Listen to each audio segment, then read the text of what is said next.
കനത്ത മഴയിൽ ചങ്ങരംകുളം പാവിട്ടപ്പുറത്ത് കൂറ്റൻ മരം റോഡിലേക്ക് കടപുഴകി വീണു. സംസ്ഥാന പാതയിൽ ഏറെ നേരം ഗതാഗതം മുടങ്ങി, ഒഴിവായത് വൻ ദുരന്തം.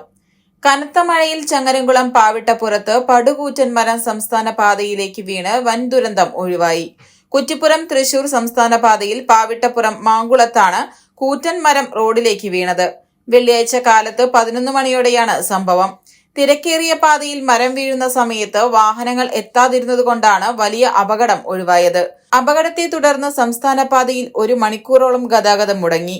പൊന്നാനിയിൽ നിന്നെത്തിയ ഫയർഫോഴ്സും ചങ്ങരംകുളം പോലീസും നാട്ടുകാരും ചേർന്ന് നടത്തിയ ശ്രമങ്ങൾക്കൊടുവിൽ മരം മുറിച്ച് റോഡിൽ നിന്ന് മാറ്റിയാണ് ഗതാഗതം പുനഃസ്ഥാപിച്ചത്.